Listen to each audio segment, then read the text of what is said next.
From storyflo, this is your daily audio brief. It's Brock, August 2nd. The sports rundown, 5 stories, no fluff. Let's get into it. First, from Sky Sports. Today on Sky Sports Racing, Blue Bolt and Precise clash again in Prix Rothschild.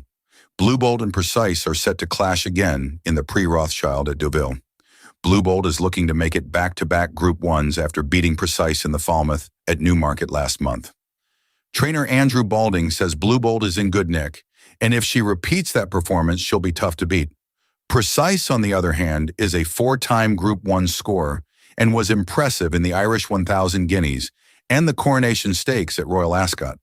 Trainer Aidan O'Brien says Precise is in good form and is hoping she can reverse the form from their last meeting. This is shaping up to be a fascinating renewal of the Prix Rothschild, with several other contenders also in the mix. Moon Target and Green Spirit are among those with each-way claims, while Evolutionist is a top contender after finishing second in the 1000 Guineas.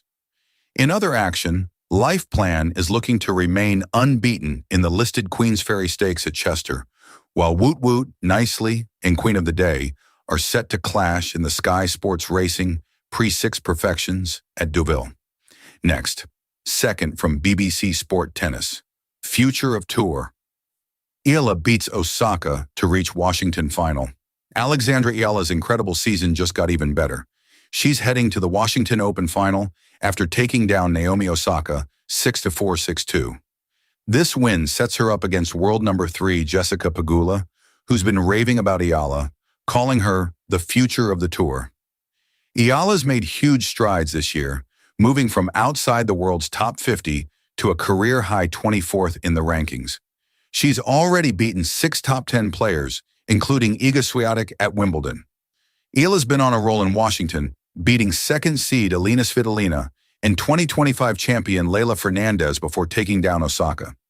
Her serve was a key factor in this win, as she won 71% of first serve points and dropped just 4 points behind her second. Iala's confident about her game, saying she's more well-rounded and physically better than ever. She's looking to take home her first WTA Tour title, and Pegula's got her work cut out for her. Up next, third from BBC Sport Football. Who am I? Guess Premier League star? No 13. Here's the deal, buddy. Today's Premier League star is a mystery, and you've got to guess who it is. The rules are simple. You get a new clue after each wrong guess, and the fewer clues you need, the more points you score. 3's a good score. 4 or 5's exceptional. You've got a chance to play, and if you're hooked, there are more quizzes on the BBC Sports site. You can even sign up for notifications to get the latest quizzes sent straight to your device. And then, fourth from BBC Sport Football. New boss Maresca is perfect for Man City. Gvardiol. Josko Gvardiol thinks new Manchester City boss Enzo Maresca is the perfect fit for the team. The Italian manager took over after Pep Guardiola's decade-long tenure, and Gvardiol believes Maresca has the quality and new ideas to lead the team forward. He acknowledges it'll take time to adjust, but he's willing to help Maresca adapt and find the right style of play for the team. Gvardiol also reflected on Guardiola's departure, saying it was a matter of time before the legendary manager left. He thinks Guardiola's timing was perfect, as it allowed the team to focus on the season without the distraction of his potential exit. Gvardiol has signed a new 5-year deal with City and will extend his stay at the Etihad Stadium. As for the team's leadership group, Gvardiol thinks Ruben Dias is a strong candidate to become the new captain. He believes Dias has the leadership qualities to take on the role and will need support from other experienced players. Gvardiol is willing to take on responsibility and help shape the team's leadership group. Next, fifth from BBC Sport Football. What happened to star signings your club never made? You know how sometimes you get hyped about a big-name signing for your team, only to have it fall through? Well, I've got some stories for you. Take Tottenham, for example. They were linked with a young Nigerian striker named Gift Orban back in 2023. He was a hot prospect, having scored 16 goals in 22 games for Stabæk in Norway. But Spurs stalled at a £25 fee, and Orban ended up joining Gent, where he struggled to regain his form. It's not just Tottenham, though. Manchester City was once in the running for Brazilian playmaker Kaká, but he turned them down for Real Madrid. Kaká went on to win the Spanish Cup in La Liga with Real. Then there's Rivaldo, who was set to join Bolton in 2004, but ended up at Olympiacos instead. Rivaldo won the Greek league with Olympiacos and even played in Uzbekistan and Angola later in his career. And let's not forget Zinedine Zidane, who was offered to Blackburn Rovers in 1995, but turned them down.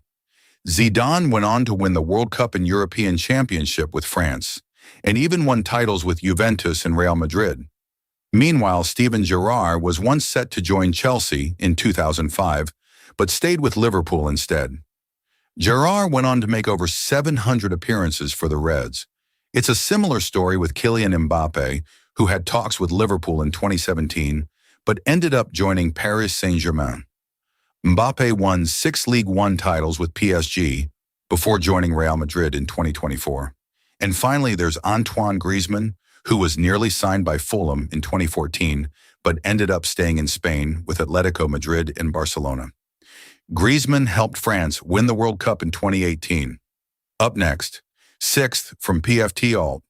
Aaron Rodgers credits his wife for mended fences with family. Aaron Rodgers credits his wife for helping him mend fences with his family, saying it's been a couple-year process of reconnecting with them. He recently spent a week with his parents, brother, and their family in Nashville, calling it a really special experience. Rodgers acknowledges he was closed off about this part of his life, but his wife's love and support helped him open up to the possibility of reconciliation. He's thankful to have those relationships back in his life, but it's unclear whether he truly wanted to reunite with his family or just wanted to shut down a narrative. Rodgers' brother Jordan brought their family issues to light in the past, and it's unclear if he's been included in the reconciliation. And then, 7th, from PFT Alt. Deshaun Watson doesn't know why people think he doesn't like Cleveland. Hey buddy, so Deshaun Watson's setting the record straight on his Cleveland situation. 4 years ago, he initially turned down the Browns, but a 5-year contract changed his mind. There's been this perception that he never really wanted to play for Cleveland, but Watson's saying that's not true. He's been open about his love for the city, mentioning his house on the east side, and how he and his wife are always out and about. He even said they were in town this summer, and he's a regular at local restaurants. Watson's got a message for the people who think he doesn't like Cleveland. He loves it, and he's not sure why that narrative's out there. Now, Watson's got some work to do to prove himself to the Browns in the NFL. He's got to win the starting job, play well enough to return, and fend off other teams that might come calling if he gets back to being a top-notch quarterback. Time will tell if Watson can silence his doubters and make Cleveland his home for good. Next, 8th from Awful Announcing.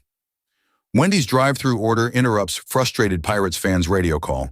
The Pittsburgh Pirates appeared to be on the upswing entering the second half, but after 4 straight losses, the Pirates find themselves 55-56 and 2.5 games back of the National League's 3rd wildcard slot. And after Friday's 8-7 loss to the last-place Cincinnati Reds, a Pirates fan called in to 93.7 The Fan to sound off on the struggles, and he did so while in the Wendy's drive-thru. The conversation between the caller, Steve, and 93.7 The Fan host, Dan Zangrilli, turned into great comedy.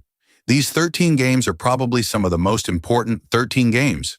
Steve began on the 93.7 The Fan post up next. 9th from PFT Alt.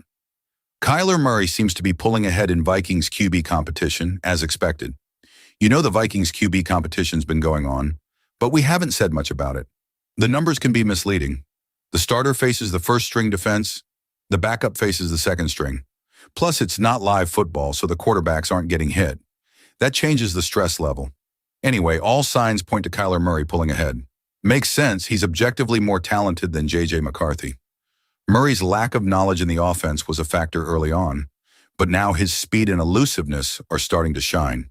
That's a huge advantage when it's game time, because defenses will have to account for him running, which could open up passing lanes. The Vikings didn't sign Murray to ride the bench. They wanted him to be a starter. And quarterbacks coach Josh McCown is already talking about how Murray's unique abilities will fit into the offense. They're coaching him to operate within the system, but also to let his natural talent take over when it's needed. It's worth noting that an unnamed Cardinals coach said he thinks we're about to see the best version of Kyler Murray.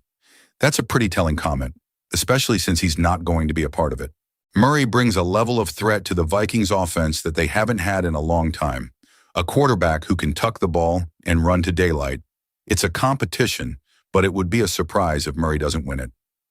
And then, 10th from awful announcing. Aaron Rodgers wanted to shut down narrative that's gone on for too long about relationship with family.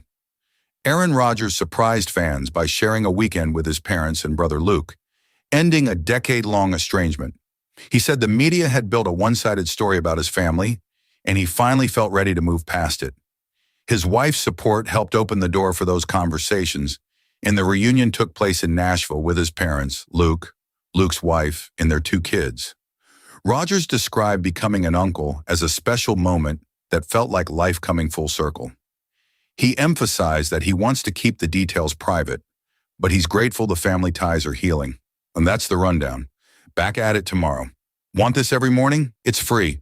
Set up your own feed at storyflo.com.